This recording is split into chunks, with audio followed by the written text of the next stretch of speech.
안녕하세요. 가톨릭 영성심리상담소 소장 홍성남 신부입니다. 요즘 코로나19로 인해서 온 국민이 마음이 피폐해지고 불안해지고, 또 장사하시는 분들은 손님들이 오지 않아서 속을 끓이고 있습니다. 이렇게 힘든 시기를 우리가 보내고 있는데, 이런 상황을 일컬어서 우리는 역경이라고 그렇게 이야기하죠. 그래서 오늘은 이 역경의 이 시간을 어떻게 보내야 되는 건지, 역경을 어떤 시각으로 봐야 되는 건지 같이 한번 생각해 보는 시간을 가질까 합니다. 역경을 그리스도교에서는 십자가다라고 그렇게 이야기를 합니다. 십자가가 갖고 있는 의미가 참 다양하게 있는데, 일단 일반적으로 우리한테 좋지 않은 일이 생기면은 많은 분들이 이런 생각을 하십니다. 하느님이 왜 이런 일을 일으키셨을까? 하느님은 왜 이런 일을 갖다가 막지 않으셨을까? 하느님이 나를 지켜준다고 믿었는데 이게 어찌된 일인가? 그렇게 기도하고 믿었는데 왜 그런 기도들이 다 소용이 없었을까? 이런 일을 겪고도 내가 신앙을 가질 수 있을까? 하느님을 믿을 수 있을까? 하느님께 화가 난다. 그리고 혹시 하느님이 내게 화를 내고 있는 것은 알까? 하는 등등의 여러 가지 생각들이 끊임없이 마음 안에서 떠오릅니다. 역경이 닥치면은 당연히 떠오르는 그런 생각들입니다. 그런데 이런 생각에 너무 오래 머물게 되면은 생각지도 못한 부작용들이 생깁니다. 그 중에 하나가 자기 연민입니다. 왜 나한테만 이런 일이 생겼을까? 자기 연민에 빠져서 사는 사람들은 자기 책임을 생각하지 않게 됩니다. 다른 사람들이 해결해 주길 바라고 행동하기보다는 불평만 해야 된다라는 것이죠.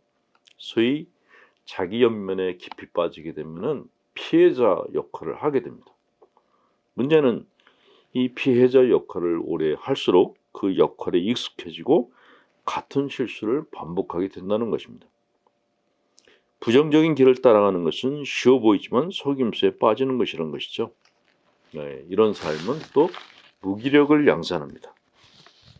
일을 당하고 난 후 자기 삶에 대한 통제감을 상실하는 것이 무기력증인데, 이 무기력증은 에너지 소모가 심합니다.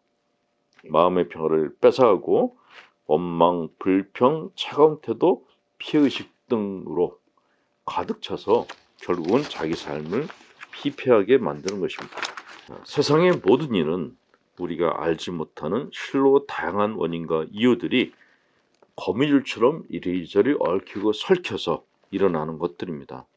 그런데 우리는 그 가운데에서 나에게 가장 유리하다 싶은 이유만을 둘러대는 경향이 강합니다. 인간이 원래 이기적이고 주관적인 성향이 강해서 그런 것이죠. 그러나 우리 삶에는 처음부터 뚜렷한 정답이라는 것이 없습니다. 결과에 대한 설명만 있을 뿐이죠. 하지만 정답이 없다는 것과 의미가 없다는 것은 전혀 차원이 다른 것입니다. 정답이 없더라도 의미는 가질 수가 있습니다. 정답과 의미가 반드시 일치하는 것도 아닙니다. 그래서 정신의학에서는 삶의 문제에 답을 주는 것이 아니라 타협의 여지를 남겨둬야 된다라고 이야기를 합니다. 우리 삶에는 단맛도 있고 쓴맛도 있습니다. 불평만 늘어놓으면 그 손해는 우리 자신이 볼 뿐입니다. 또 이런 식의 삶은 이분법적인 세계, 달면 삼키고 쓰면 뱉어버리는 유아적 단계의 발상법에 지나지 않는다라고 이야기를 합니다. 역경에 대한 신학적인 답은 이렇습니다. 역경은 자신의 믿음을 시험하는 방식이다. 암울하고 암담한 날들을 보내고 나면 믿음은 변화할 것이다. 어느 것도 이해할 수 없는 상황에서 도대체 하느님이 하는 일이 무엇이냐는 질문에 대해서 스스로 답을 찾을 수 있다면 그만큼 성장하게 될 것이다. 그러나 그때까지는 혼란과 미움, 분노, 의심을 거치는 힘겨운 과정을 겪어야 된다. 역경을 받아들이기로 하면 선물도 함께 온다. 우선 가장 중요한 것이 무엇인지 알게 된다. 여러 가지 잡다한 일상의 일들은 어디론가 사라져버림.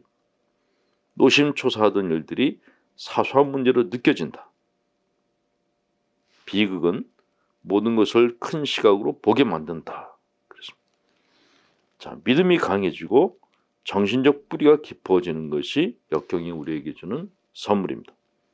앞으로 어찌 될지 전혀 알 수 없을 때 믿고 기다리는 법을 배우는 것은 믿음을 성숙시키고 깊게 만들어줍니다.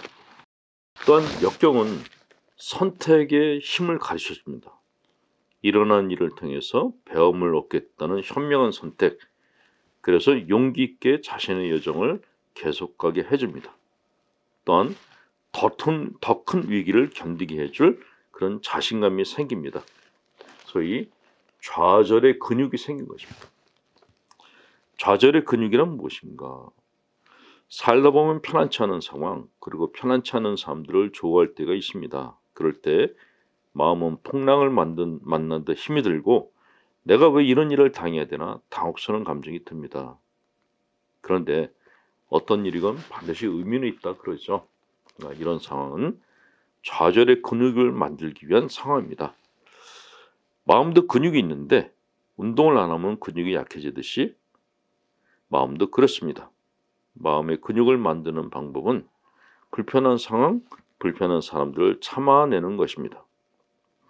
그렇게 악조건을 견뎌내다 보면 마음의 근육이 생겨서 웬만한 일에는 넘어지지 않는 힘이 생긴다라는 것이죠. 예. 역경이 꼭 나쁘다고만 볼 수는 없다라는 것입니다. 이렇게 역경을 견뎌내는 사람들은 다른 사람들에게 진정한 연민을 가지고 다가갈 수 있는 그런 넓은 마음을 갖게 된다고 합니다. 큰 고통을 겪었기 때문에 다른 사람들의 고통에 대한 공감 능력이 뛰어나게 된다는 것이죠. 그래서 진정한 연민, 인정, 이해심을 갖게 된다고 합니다. 어떤 심리학자가 말하길 어둠을 본 세대가 시야가 넓다 했습니다. 어둠, 전쟁 같은 상황에서 살아가는 사람들은 세상과 사람을 보는 시야가 넓어진다고 합니다. 인간에 대한 희망과 인간에 대한 절망을 동시에 느끼기 때문에 그렇다고 그러죠. 전쟁 중에 인간은 아주 극한의 에고이즘을 보입니다. 생존 본능 때문이죠. 네, 이번 코로나 사태 때에도 인간이 가지고 있는 그런 지독한 이기심들은 곳곳에서 돌출되어 나타나서 많은 사람들을 경악을 시켰습니다. 근데 이것은 그냥 인간의 본성 중에 하나일 뿐입니다. 내가 살기 위해서 다른 사람들을 죽여 하는 것이 전쟁이기에 전쟁 중에 인간은 극한의 에고이스트가 된다고 합니다. 그래서 인간이 인간에 대한 절망감을 갖게 되는데 그 반면에 그런 상황 속에서 휴머니즘을 보이는 사람들도 있어서 전쟁터를 찾아서 도움 주는 사람들도 있어서 사람들에게 삶과 사람에 대한 희망을 주기도 합니다.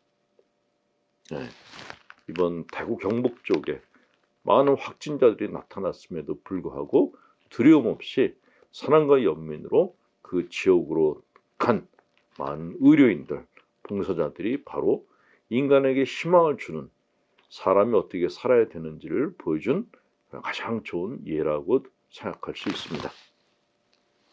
어두운 상황은 인간의 양극단성을 보여주는 자리입니다.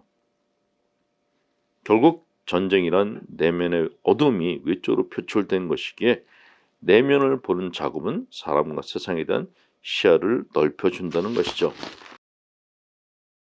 자, 힘겨운 일을 겪고 난 사람들은 자기 안에 있는 어둠을 보고 났기 때문에 다른 사람들에 대해서 관대해질 수 있다라는 것입니다.